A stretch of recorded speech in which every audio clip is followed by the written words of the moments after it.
السلام عليكم، كي دايرين؟ لاباس عليكم؟ نتمنى ان شاء الله تكونوا في صحه جيده. على بركه الله فيديو جديد الشباكيه. عندنا جوج كيسان ديال العنبه ديال الجنجلان، يكون محمر شويه ويكون مطحون مزيان.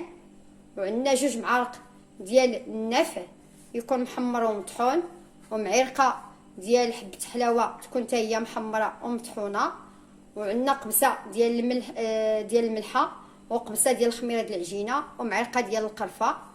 وعندنا معلقه حتى جوج معالق ديال الخل، وجوج كيسان ديال الماء يكونوا باردين عاديين ديال الروبيني، وكاس د العلبه ديال الزيت المائده. وعندنا الدقيق حسب الخليط، وشويه ديال الزعفران الحر، كاس ديال العنبه ديال الزيت،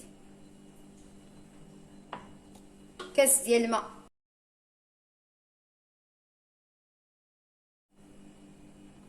كاس ديال الزيت مائده، وكاس ديال الماء مع شويه ديال الزعفران الحر، النافع وحبه حلاوه والجنجلان والقرفه. نخلطوا الخليط في القصريه ولا في شي بانيو فاش نخلطوا. وغادي نزيد كاس ديال الزبده يكون مذوبه، زبده عاديه،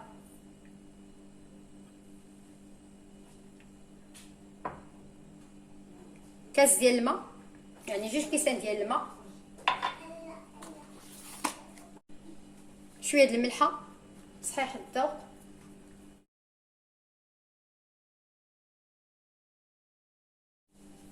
جوج معالق ديال الخل يكونوا كبار، ها وحده، ها جوج،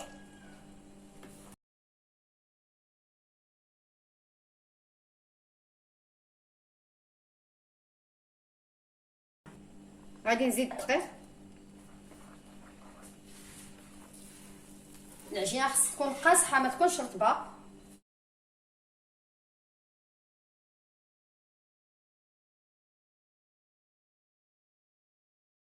ها العجينه فاش قسمتها العبار ديال 100 غرام. بسم الله على بركه الله. غادي ندوز العجينه ديالنا في الماكينه في النمره واحد كما العاده، بحال التوراق ديال الكروج،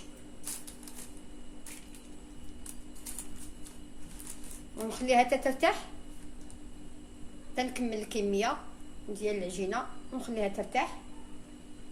خليت العجينه ارتاحت، دابا غنوزها في الماكينه في النمره واحد، وغادي ندوزها في النمره 3 ونشبك.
الشباكيه ديالي فاش كملتها ما شاء الله. تنتمنى ان شاء الله تعجبكم وتجربوها، وفي امان الله وحفظه. حتى الفيديو الجاي باذن الله تعالى.